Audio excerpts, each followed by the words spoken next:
Prelims exam से related polity के कुछ क्वेश्चंस को हम डिस्कस करेंगे। फर्स्ट चैप्टर हिस्टोरिकल बैकग्राउंड के एमसीक्यू हैं। फर्स्ट क्वेश्चन में आपसे पूछा गया है कि आपको कुछ प्रोविजंस हैं वो यहाँ पे मेंशन है, इनमें से कौन से ऐसे प्रोविजन हैं जो कि रेगुलेटिंग एक्ट ऑफ 1773 से रिलेटेड हैं। 1773 का जो रेगुलेटिंग एक्ट है, जो कि फर्स्ट एक्ट था जिसके थ्रू ब्रिटिश अथॉरिटीज ने ईस्ट इंडिया कंपनी के जो अफेयर्स हैं उनको रेगुलेट किया था, उनको कंट्रोल है वो सेटअप किया था। तो क्या स्टूडेंट्स हाई कोर्ट का इस्टेब्लिशमेंट है वो किया गया था क्या कलकत्ता के वहाँ पे 1773 के रेगुलेटिंग एक्ट के थ्रू? तो स्टूडेंट्स हाई कोर्ट का इस्टेब्लिशमेंट है वो नहीं हुआ था, सुप्रीम कोर्ट है उसको इस्टेब्लिश किया गया था। तो यूपीएससी या किसी अदर एग्जाम के अंदर में इसी तरीके से आपको जो वर्ड है उसको रिप्लेस कर दिया जाएगा, और आपको याद होना चाहिए कि सुप्रीम कोर्ट का इस्टेब्लिशमेंट है वो हुआ था। अगर सुप्रीम कोर्ट का इस्टेब्लिशमेंट हुआ है तो कुछ जज हैं उनको भी वहाँ पे अपॉइंट किया गया होगा। तो स्टूडेंट्स वन चीफ जस्टिस है उनका अपॉइंटमेंट हुआ, और 3 अदर जजेज हैं उनका भी वहाँ पे अपॉइंटमेंट है वो किया गया। तो फर्स्ट प्रोविजन है वो करेक्ट नहीं है। सेकंड यहाँ पे मेंशन किया गया कि गवर्नर जनरल ऑफ बंगाल है, क्या उनको क्रिएट किया गया था रेगुलेटिंग एक्ट ऑफ 1773 के थ्रू? तो सेकंड प्रोविजन है वो करेक्ट है। लॉर्ड वारेन हेस्टिंग्स हैं जो first governor general of Bengal हुआ करते थे, और आप देखिए कि जो अदर प्रेसिडेंसीज हैं उनको सबॉर्डिनेट है वो बना दिया गया था बंगाल की। थर्ड यहाँ पे जो प्रोविजन है वो मेंशन है बोर्ड ऑफ कंट्रोल के बारे में। क्या बोर्ड ऑफ कंट्रोल का इस्टेब्लिशमेंट हुआ? 1784 के समय में एक अलग कानून आता है जिसको कि हम पिट्स इंडिया एक्ट के नाम से जानते थे। पिट्स इंडिया एक्ट का जो कानून है उस दौरान में बोर्ड ऑफ कंट्रोल है उसका इस्टेब्लिशमेंट किया गया था। 1773 के रेगुलेटिंग एक्ट के थ्रू कोर्ट ऑफ डायरेक्टर है उसको वहां पे इस्टेब्लिश किया गया। और कोर्ट ऑफ डायरेक्टर जिसको कौन से ऐसे अफेयर्स दिए गए थे रेगुलेट करने के लिए? रिवेन्यू, सिविल और मिलिट्री अफेयर्स हैं, वहाँ पे कोर्ट ऑफ डायरेक्टर है अपने ओवरव्यू को कैरी आउट है वो किया करता था। कौन कौन से ऐसे एरिया हैं? एक तो रिवेन्यू का एरिया है, रिवेन्यू है, सिविल अफेयर्स हैं और मिलिट्री अफेयर्स हैं। रिवेन्यू है, सिविल अफेयर्स हैं और जो मिलिट्री अफेयर्स हैं उनका यहाँ पे डोमेन है, कोर्ट ऑफ डायरेक्टर है उसको दिया गया। बोर्ड ऑफ कंट्रोल को किसके थ्रू सेटअप किया गया? पिट्स इंडिया एक्ट के थ्रू। तो बाद में आप देखिए कि जब बोर्ड ऑफ कंट्रोल का इस्टेब्लिशमेंट होता है तो यहाँ पे कोर्ट ऑफ डायरेक्टर का जो डोमेन है उसको भी चेंज कर दिया जाएगा। कोर्ट ऑफ डायरेक्टर के द्वारा जो कॉमर्शियल अफेयर्स हैं उनको रेगुलेट किया जाएगा पिट्स इंडिया एक्ट के थ्रू में। तो ये कुछ बेसिक इन्फॉर्मेशन था। राइट आंसर है वो क्या रहेगा कि वन ओनली प्रोविजन है जो कि 1773 के रेगुलेटिंग एक्ट के अंदर में मेंशन था। नेक्स्ट क्वेश्चन आपसे पूछा गया है कि कौन से ऐसे गवर्नर जनरल थे जिनका डिमांड था कि उनका जो अपॉइंटमेंट है कमांडर इन चीफ के रूप से भी इस्टेब्लिश किया जाए। तो जो लॉर्ड वारेन हेस्टिंग्स हैं उनका तो कंप्लीट टाइम पीरियड इसी स्ट्रगल में गया था कि उनको अपनी काउंसिल के ऊपर में जो कंट्रोल है वो दे दिया जाए, काउंसिल को वो कंट्रोल कर सके, उसके ऊपर डिसीजन है वो ले सके। लॉर्ड वारेन हेस्टिंग्स हैं जो 1773 से लेकर 1784 का वो समय है जब तक वो पावर के अंदर में रहा करते हैं इंडिया के अंदर में, उनका ये टाइम पीरियड है। ऐसे भी क्वेश्चंस आपसे हो सकते हैं। लॉर्ड माउंटबेटन हैं जो कि लास्ट समय के लिए इंडिया में आया करते हैं, 1947 के समय लॉर्ड माउंटबेटन है उनका प्रेजेंस है। तो स्टूडेंट्स इनको फर्स्ट जो गवर्नर जनरल है वो भी बनाया गया था, इंडिपेंडेंट इंडिया का जो गवर्नर जनरल बनाए थे, तो जिसमें लॉर्ड माउंटबेटन है जिनको कि फर्स्ट गवर्नर जनरल है वो बनाया गया था आफ्टर द इंडिपेंडेंस के बाद में, जब डोमिनियन स्टेटस हमारे यहाँ पे हुआ करता था। लॉर्ड कॉर्नवालिस हैं वो यहाँ पे करेक्ट आंसर होगा। लॉर्ड कॉर्नवालिस के द्वारा डिमांड किया गया कि उनको कमांडर इन चीफ के रूप से अपॉइंट किया जाए। कमांडर इन चीफ के अलावा आप देखिए कि उनके द्वारा ओवरराइडिंग जो डिसीजन का जो पावर है वो भी मांगा गया था कि अपनी काउंसिल के जो डिसीजन है उनके ऊपर में वो ओवरराइड कर सके, उन डिसीजंस के रिगार्डिंग में वो चेंजेज हैं वो ला सकें। लॉर्ड विलियम बेंटिक का जो टाइम पीरियड है वो 1833 के समय में है, 1833 के समय में, जब गवर्नर जनरल ऑफ इंडिया का जो पोस्ट है वो क्रिएट होता है। तो राइट आंसर क्या है? लॉर्ड कॉर्नवालिस हैं वो यहाँ पे करेक्ट आंसर है। नेक्स्ट क्वेश्चन के बारे में अगर हम रीड करें, आप देखिए कि कॉर्नवालिस का ही जो डिमांड है उसकी वजह से 1786 के समय में, 1786 के समय में एक कानून है वो लाया गया था जिसके थ्रू टू चेंजेज हैं वो किए गए थे। एक चेंज यही था कि जो गवर्नर जनरल हैं उनको ओवरराइडिंग पावर दे दिया गया, अपना जो काउंसिल है उससे वो ओवरराइड कर सकते हैं, उसको चेंजेज कर सकते हैं डिसीजन को। और सेकंड यहाँ पे जो जो उनको पावर दिया गया था कमांडर इन चीफ के रूप से उनके अपॉइंटमेंट के बारे में, कि जो कमांडर इन चीफ हैं उसके रूप से भी उनका अपॉइंटमेंट है वो हो सकता है। नेक्स्ट अगर हम रीड करें students, who was the last governor general of British India, British India के लास्ट गवर्नर जनरल हैं वो कौन हुआ करते थे। अब देखिए कि लॉर्ड विलियम बेंटिक हैं जो first governor general of India हैं 1833 के समय में। लॉर्ड वारेन हेस्टिंग्स हैं जो गवर्नर जनरल ऑफ बंगाल हैं, इंडिया से उनका कोई लेना देना नहीं था, क्योंकि उस समय जो बंगाल के ही जो गवर्नर जनरल हैं वो हुआ करते थे। बंगाल एक पावर सेंटर है वो हुआ करता था, ब्रिटिश का कंप्लीट इंडिया के ऊपर में जो कंट्रोल है वो नहीं था, तो ये बंगाल के गवर्नर जनरल होते थे। लॉर्ड जो माउंट बेटन है, लॉर्ड माउंट बेटन आप देखिए कि ये आपको बेसिकली फर्स्ट गवर्नर जनरल जरूर से मिलेंगे, बट वो ब्रिटिश इंडिया के नहीं हैं, वो इंडिपेंडेंट इंडिया के हैं। फर्स्ट गवर्नर जनरल जरूर से हैं बट वो इंडिपेंडेंट इंडिया के हैं। लॉर्ड कैनिंग है वो यहाँ पे करेक्ट आंसर है। इनको काफी बार ये भी क्वेश्चन हो सकता है इस तरीके से कि फर्स्ट वॉइस रॉय है वो कौन थे, क्योंकि 1857 का जो रिवोल्ट होता है, 1857 का जो रिवोल्ट होता है उसके बाद में आप देखिए कि यहाँ पे एडमिनिस्ट्रेटिव वे के अंदर में जो चेंजेस किए गए थे 1858 का जो एक्ट है उसके थ्रू में, तो 1858 के थ्रू जो गवर्नर जनरल का जो पोस्ट है उसको एज ए वॉइसरॉय के रूप से क्रिएट कर दिया गया। राइट आंसर यहाँ पे क्या रहेगा, लॉर्ड कैनिंग है वो राइट आंसर है। अगर हम इंडिपेंडेंट इंडिया के लास्ट गवर्नर जनरल के बारे में क्वेश्चन आपसे पूछें तो सी राजगोपालाचारी, सी राजगोपालाचारी वो पर्सन है जो कि यहाँ पे लास्ट गवर्नर जनरल के रूप से अपॉइंट हुए थे। कौन सा ऐसा पॉलिटिकल पार्टी है जो सी राजगोपालाचारी के द्वारा बनाया गया था, तो स्वतंत्र नाम का जो पार्टी है, स्वतंत्र पार्टी जो उनके द्वारा सेटअप किया जाता है इंडिपेंडेंट इंडिया के अंदर में। अभी आप देखिए कि रिसेंटली ये न्यूज के अंदर में है, तो हो सकता है आपसे कोई क्वेश्चन पूछ लिया जाए, क्योंकि इनका एक स्टैचू है जो कि पार्लियामेंट के वहाँ पे लगाया गया है।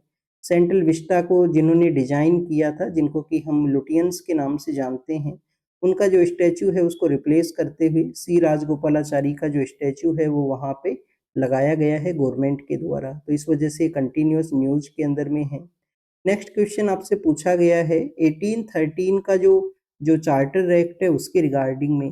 इस 1813 के चार्टर एक्ट के थ्रू कौन कौन से ऐसे प्रोविजन हैं जो कि एग्जिस्टेंस में आए थे। क्या जो लेजिस्लेटिव पावर था बॉम्बे और मद्रास का उसको डिप्राइव किया गया था क्या लेजिस्लेटिव पावर से, तो यस स्टूडेंट्स ये डिप्राइव हुआ था, बट ये हुआ था 1833 के समय में, जब कंप्लीटली एक सेंट्रल अथॉरिटी है वो बनता है। 1773 के रेगुलेटिंग एक्ट के थ्रू जो सेंट्रलाइजेशन स्टार्ट होता है, जो अपने पीक के ऊपर में पहुंचेगा 1833 के समय में। ओवर सेंट्रलाइजेशन होने की वजह से फिर एक रिवोल्ट, और भी काफी सारे रीजन है, रिवोल्ट होता है। रिवोल्ट के समय एक रियलाइज होता है ब्रिटिश अथॉरिटीज को कि इंडियंस का जो एसोसिएशन है वो मोस्ट इम्पोर्टेंट है, तो 1861 के समय से आपको डिसेंट्रलाइजेशन आपको मिलेगा, और डिसेंट्रलाइजेशन अपने पीक के ऊपर में पहुंचता है 1935 एक्ट के थ्रू। जो प्रोविंशियल एरियाज हैं उनको ऑटोनॉमी है वो प्रोवाइड किया जाएगा 1937 में, वहाँ पे जो प्रोविंशियल गवर्नमेंट्स हैं वो सेटअप होती हैं। तो ये सेंट्रलाइजेशन एंड डिसेंट्रलाइजेशन का एक प्रोसेस है। लेजिस्लेटिव पावर है उससे डिप्राइव किया गया था बॉम्बे और मद्रास को 1833 के समय में, 1833 के समय में। जो फर्स्ट प्रोविजन है वो इनकरेक्ट है। नेक्स्ट आपसे पूछा गया कि जो गवर्नमेंट है, कि जो लोकल गवर्नमेंट है उसको अलाउ कर दिया गया कि इंडियन पर्सन्स को यहाँ पे जो टैक्स है वो कर सकते हैं, उनके ऊपर में फाइन भी लगाया जा सकता है अगर उनके द्वारा पेमेंट है वो नहीं किया गया, जो टैक्स उनके ऊपर में इम्पोज हुए हैं। तो जो सेकंड प्रोविजन है वो यहाँ पे करेक्ट है, सेकंड प्रोविजन है वो करेक्ट है, जो 1833 से ही रिलेटेड है। नेक्स्ट आप देखिए कि आपको कहा गया है कि ईस्ट इंडिया कंपनी की जो स्टाफ है, चाहे इसमें बोर्ड ऑफ कंट्रोल से रिलेटेड पर्सन हो, जिनको पेमेंट अगर करना है, सैलरी अगर उनको देना है, तो इंडियन रेवेन्यू से उनको सैलरी देना होगा।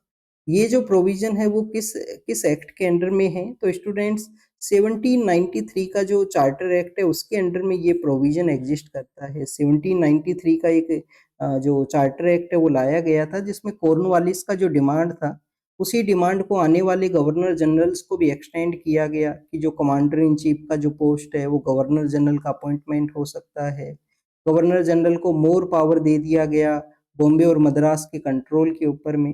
ट्रेड मोनोपोली का कुछ वहाँ पे एक्सटेंशन हुआ था कि 20 ईयर्स तक आपको एक्सटेंशन दिया जाए।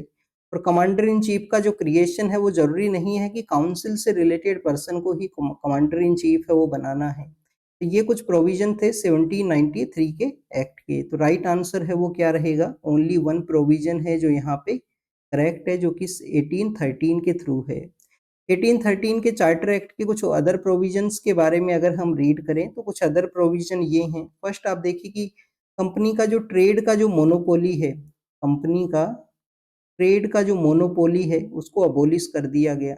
मोनोपोली को अबोलिश कर दिया गया, बट कुछ ऐसे एरियाज हैं जहाँ पे वो मोनोपोली एग्जिस्ट किया करता था। एक तो आप देखिए कि जो टी का एरिया है, चाय का जो प्रोडक्शन है, इसमें ईस्ट इंडिया कंपनी को ही मोनोपोली था। इसके अलावा चाइना के साथ में जो ट्रेड हुआ करता था उस समय में, वहाँ पे भी ईस्ट इंडिया कंपनी ही ट्रेड करेगा। बाकी जो ब्रिटिश के जो अदर वहाँ पे जो ट्रेडर्स हैं वो भी ट्रेड कर सकते थे। इस तरीके से मोनोपोली का लिटिल बिट अबोलिशमेंट वहाँ पे हुआ। जो ब्रिटिश क्राउन है, ब्रिटिश क्राउन को आप देखिए कि मोर यहाँ पे जो पावर दे दिया गया कि जो टेरिटरी है ईस्ट इंडिया कंपनी का, वो वहाँ पे अपना जो सोवरीन पावर को कैरी आउट कर सकता है ब्रिटिश क्राउन। यहाँ पे क्रिश्चियन मिशनरीज हैं उनको अलाउ किया गया वेस्टर्न एजुकेशन का स्प्रेड के लिए। क्रिश्चियन मिशनरीज को यहाँ पे भेजा गया था 1813 के समय में। क्यों स्टूडेंट्स, क्यों क्यों सेंड किया गया था 1813 में क्रिश्चियन मिशनरीज को? आप देखिए कि हमारे यहाँ पे इस तरीके से कंडीशन डेवलप हुआ था, सोशियो इकोनॉमिक रिफॉर्म्स हैं वो कैरी आउट हुए थे। स्पेशली जो सोशल रिफॉर्म्स का जो डिमांड है वो इंक्रीज होता है 1813 के समय में। तो उस समय में कंडीशंस इस तरीके से था कि हमारे जो एजुकेटेड इंडियंस हैं वो यहाँ का जिस तरीके से सोशल प्रैक्टिस को देखते हुए वो अट्रैक्ट हो सकते हैं लिबरल जो रिलीजन है, लिबरल जो फिलोसफीज हैं उनके लिए। तो उस समय क्रिश्चियन मिशनरीज हैं उनको इंडिया के अंदर में सेंड किया जाता है 1813 में एजुकेशन को स्प्रेड करना और वहाँ पे जो एजुकेटेड इंडियंस हैं उनको बेसिकली अट्रैक्ट करना। तो आप देखिए कि हमारे जो पर्सन है उन्होंने अपना ही जो रिलीजियस प्रैक्टिस है उसके रिफॉर्म का डिमांड किया। 1813 में कौन से सोशल रिफॉर्म्स हैं जो हुआ करते थे? एक तो देखिए कि जो आत्मीय सभा है, आत्मीय सभा है उसको 1814 में क्रिएट किया गया था राजा राम मोहन राय के द्वारा। और 1809 के समय उनके द्वारा एक बुक लिखा जाता है गिफ्ट टू मोनोथीज्म, तो उनका एक किताब भी हुआ करता था 1809 में। तो ऐसा कंडीशंस हैं वो डेवलप हो चुकी थी।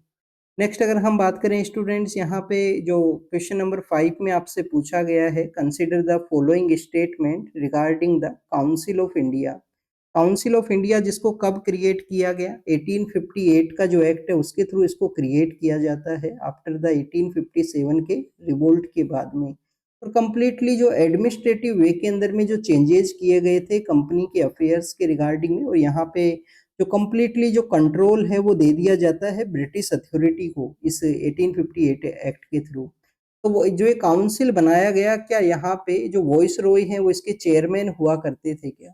स्टूडेंट्स, वॉइस रॉय इसके चेयरमैन नहीं थे, सेक्रेटरी ऑफ स्टेट हैं वो इसके चेयरमैन थे। सेक्रेटरी ऑफ स्टेट जो हैं वो इसके चेयरमैन थे। क्या ये एक रेगुलेटरी बॉडी था? रेगुलेटरी बॉडी नहीं था, एडवाइजरी बॉडी था। रेगुलेटरी बॉडी नहीं था, एडवाइजरी बॉडी के रूप से ये हुआ करता था। कितना इसका मेंबरशिप था? क्या 50 मेंबर्स इसके मेंबर बना करते थे? तो 50 मेंबर नहीं है, 15 जो मेंबर हैं, 15 जो लोग हैं वो इसके मेंबर्स हैं वो बना करते थे। तो इस तरीके से भी आपसे क्वेश्चन हो सकते हैं काउंसिल ऑफ इंडिया के बारे में, जो कब क्रिएट हुआ? 1858 एक्ट के थ्रू क्रिएट किया गया। बाद में आप देखिए कि काउंसिल ऑफ इंडिया की कुछ कुछ जो फंक्शंस हैं, कुछ फंक्शंस के लिए एक अलग से इंस्टीट्यूशन क्रिएट होता है, high commissioner for India in the London. London के अंदर में एक हाई कमिश्नर का पोस्ट क्रिएट किया जाता है, हाई कमिश्नर फॉर इंडिया। ये पोस्ट कब क्रिएट होता है? 1919 का जो एक्ट आता है ना, जिसको कि हम मोनफोर्ड एक्ट के नाम से भी जानते हैं, उसके थ्रू। और उस एक्ट के थ्रू ये जो काउंसिल ऑफ इंडिया है इसके कुछ फंक्शंस, कुछ पावर्स हैं वो इसको दे दिए गए थे, कुछ फंक्शन इसको दे दिए गए थे हाई कमीशन फॉर इंडिया को। तो स्टूडेंट्स यहाँ पे जो करेक्ट आंसर है वो क्या होगा? डी जो है वो करेक्ट रहेगा कि कोई भी ऐसा प्रोविजन है वो जो काउंसिल ऑफ इंडिया से रिलेटेड नहीं है। नेक्स्ट क्वेश्चन में आपसे पूछा गया है कि which of the following act separated the legislative and executive function of governor general council and establish legislative as the separate function. तो किस एक्ट में ये किया गया था? इसका आपको एक हिंट है कि मिनी पार्लियामेंट जिसके थ्रू इस्टेब्लिशमेंट में आया था। मिनी पार्लियामेंट का इस्टेब्लिशमेंट आता है 1853 का जो एक्ट है उसके थ्रू में। तो 1853 का जो एक्ट है वो इसका राइट आंसर है। और क्या हुआ था 1853 के एक्ट के अंडर में? आप देखिए कि लेजिस्लेटिव और एग्जीक्यूटिव फंक्शन को सेपरेट कर दिया गया गवर्नर जनरल के काउंसिल से। 6 new members as a legislative councillor के रूप से अपॉइंट हुए थे। यहाँ पे फंक्शंस के सेपरेशन के अलावा जो इंडियन सिविल सर्विस है, ओपन कंपटीशन है वो रख दिया गया सिविल सर्विस के रिगार्डिंग में। ओपन जो कंपटीशन है वो रख दिया गया सिविल सर्विस के रिगार्डिंग में। मकौले कमेटी का जो रिकमेंडेशन है, मकौले कमेटी के रिकमेंडेशन के बाद में। इसके अलावा आप देखिए कि यहाँ पे जो लोकल रिप्रेजेंटेशन है, यहाँ सेंट्रल लेजिस्लेटिव काउंसिल में जो लोकल रिप्रेजेंटेशन है उसको भी इंक्रीज किया गया। लोकल रिप्रेजेंटेशन को आप इंडियन रिप्रेजेंटेशन या इंडियन एसोसिएशन के साथ में मत याद करना। लोकल का मतलब ये है कि जो अदर प्रेसिडेंसी हैं उनके लोगों को यहाँ पे मोर इंक्लूड किया गया सेंट्रल लेजिस्लेटिव काउंसिल में। कहाँ कहाँ से लाए गए? 4 मेंबर्स अलाउ किए गए आउट ऑफ द 6 जो गवर्नर जनरल का जो सेंट्रल लेजिस्लेटिव काउंसिल हुआ करता था, मद्रास, बॉम्बे, बंगाल और आगरा से रिलेटेड। तो ये 1853 के एक्ट के बारे में है। यहाँ पे हमने सिविल सर्विस के ओपन कंपटीशन के बारे में देखा। इससे पहले आप देखिए कि 1833 का जब रेगुलेटिंग एक्ट आता है, सॉरी जो चार्टर एक्ट आता है, उस समय में भी जो यहाँ पे 1833 के समय भी ओपन कंपटीशन का बात किया गया था, इंडियंस को अलाउ करने का बात किया गया था। बट कोर्ट ऑफ डायरेक्टर हैं वो उसको अपोज करते हैं। कौन अपोज करते हैं? कोर्ट ऑफ डायरेक्टर हैं वो उसको अपोज करते हैं, जिससे वो प्रोविजन है वो एग्जिस्टेंस में नहीं आया था 1833 के एक्ट के थ्रू में। नेक्स्ट क्वेश्चन आपसे पूछा गया है कि इनमें से कौन से ऐसे प्रोविजन हैं जो कि यहाँ पे किस एक्ट के थ्रू ये प्रोविजन है वो एग्जिस्टेंस में आए हैं। ऑर्डिनेंस इशू कब किया गया था, किस एक्ट के थ्रू में? ऑर्डिनेंस इशू का जो प्रेजेंट समय में हमारे कॉन्स्टिट्यूशन में प्रोसेस है, तो प्रेसिडेंट को जो पावर है वो आर्टिकल 123 के थ्रू है। पोर्टफोलियो सिस्टम है जो अभी भी एग्जिस्ट करता है, हमारे यहाँ पे अलग अलग डिपार्टमेंट के जो मिनिस्टर्स बनाए जाते हैं। तो स्टूडेंट जो पोर्टफोलियो सिस्टम है ये कब आया था? आप देखिए कि 1858 का जो एक्ट है जिसमें एडमिनिस्ट्रेटिव वे के अंदर में चेंजेस हुए थे, और एडमिनिस्ट्रेटिव वे के चेंज के बाद में यहाँ पे जो 1861 है, 1861 है, उसमें आप देखिए कि लार्जर वे के अंदर में चेंज किया गया कंप्लीटली स्ट्रक्चर को। तो ऑर्डिनेंस मेकिंग पावर भी वहाँ पे आया, पोर्टफोलियो का जो सिस्टम है वो भी वहाँ पे आया, और इंडियंस का जो लॉ मेकिंग पावर है उसके साथ में जो एसोसिएशन है वो भी वहीं पे ही किया गया था। कौन कौन से ऐसे पर्सन हैं जो इंडियंस यहाँ पे अपॉइंट हुए थे? आप देखिए कि राजा वो बनारस है, राजा वो बनारस है, महाराजा वो पटियाला है, और सर दिनकर राव है। राजा वो बनारस है, महाराजा वो पटियाला है, महाराजा वो पटियाला हैं, और सर दिनकर राव हैं, सर दिनकर राव हैं। ये कुछ इंडियन पर्सन है जिनका एसोसिएशन है वो कर लिया गया था वाइसरॉय का जो लेजिस्लेटिव काउंसिल हुआ करता था उसके साथ में। तो 1861 का जो इंडियन काउंसिल एक्ट है वो यहाँ पे करेक्ट आंसर है। जो ये प्रोविजन है वो उसी में एग्जिस्ट करते थे। वो वाइसरॉय को पावर दिया गया था रूल्स एंड रेगुलेशन के लिए, वो कानून बना सकते हैं, वहाँ पे ऑर्डिनेंस उनको इश्यू कर सकते हैं इमरजेंसी का कंडीशन के अंदर में। नेक्स्ट क्वेश्चन आपसे पूछा गया है कि which of the following is a recommendation by the Simon commission. Simon commission जो कि 1927 के समय में आता है, और उसको बेसिकली वेलकम है वो नहीं किया गया था। कुछ कुछ पॉलिटिकल पार्टी उसको वेलकम करती हैं, जो कि आप मॉडर्न इंडियन हिस्ट्री के अंदर में रीड करोगे। क्या यूनियनिस्ट पार्टी उसको वेलकम किए थे या जस्टिस पार्टी, ये आप कमेंट सेक्शन के अंदर में बताना, ये आपका होमवर्क है। स्टूडेंट्स जो साइमन कमीशन है उन्होंने मेजरली 4 रिकमेंडेशंस वो किए थे, 4 रिकमेंडेशंस किए थे।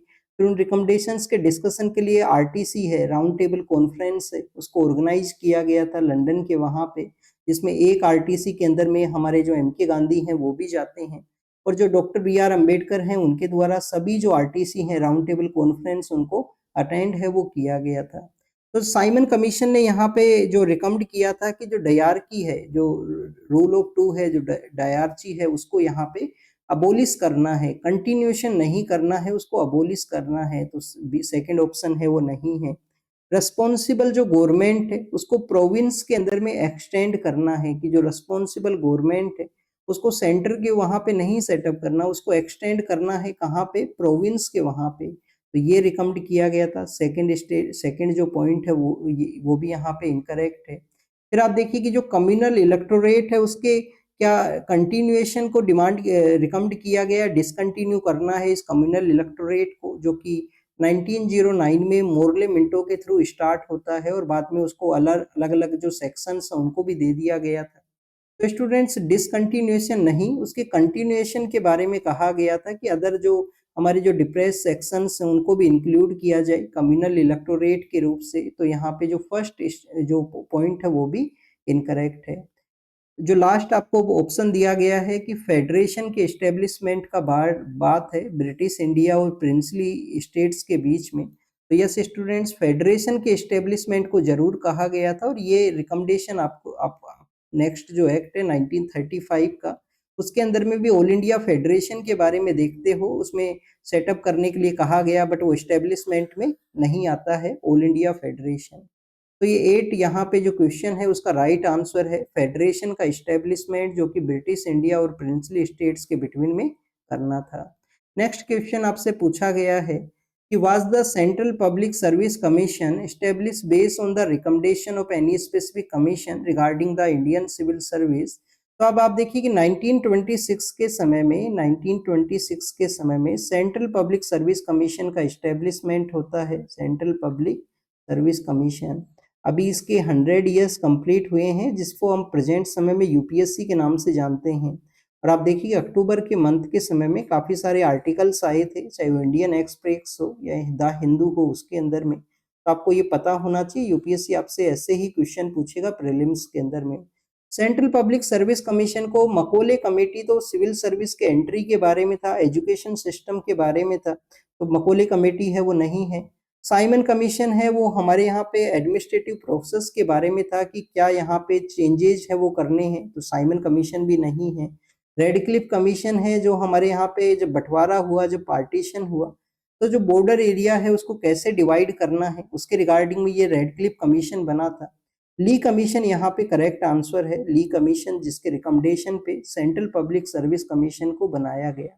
नेक्स्ट क्वेश्चन आपसे पूछा गया है स्टूडेंट्स, क्वेश्चन है जिसमें 2 ही पॉइंट्स हैं कि जो सेक्रेटरी ऑफ स्टेट का जो पोस्ट है, जो कि 1858 के एक्ट के थ्रू क्रिएट होता है, वाइसरॉय का जो पोस्ट है वो भी क्रिएट होता है। तो जो सेक्रेटरी ऑफ स्टेट हैं, क्या ब्रिटिश क्राउन के यहाँ पे ब्रिटिश क्राउन को रिस्पॉन्सिबल हुआ करते थे क्या? अब देखिए कि ब्रिटिश क्राउन के जो रिप्रेजेंटेटिव हैं वो हैं वाइसरॉय। सेक्रेटरी ऑफ स्टेट तो बेसिकली ब्रिटिश कैबिनेट के पार्ट हैं। तो क्या यहाँ पे कौन सा जो स्टेटमेंट करेक्ट है?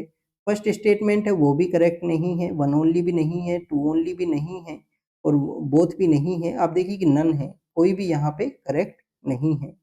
तो वॉइसरॉय ऑफ इंडिया जिनको क्रिएट किया गया वो आप देखिए कि क्राउन के रिप्रेजेंटेटिव होते थे। किसके रिप्रेजेंटेटिव? क्राउन के वो रिप्रेजेंटेटिव होते थे। और जो सेक्रेटरी ऑफ स्टेट है, जो ब्रिटिश कैबिनेट का पार्ट हुआ करता था, और जो ब्रिटिश पार्लियामेंट है उसको यहाँ पे रिस्पॉन्सिबल है वो हुआ करता था। ब्रिटिश जो पार्लियामेंट है उसको रिस्पॉन्सिबल, और ब्रिटिश कैबिनेट जो है उसका ये पार्ट हुआ करता था, ये जो पर्सन है ब्रिटिश कैबिनेट का पार्ट। तो स्टूडेंट्स, ये कुछ क्वेश्चंस को हमने डिस्कस किया है। नेक्स्ट लेक्चर के अंदर में हम इसी चैप्टर से रिलेटेड जो अदर 10 क्वेश्चंस उनको हम डिस्कस करेंगे। तो थैंक यू वेरी मच।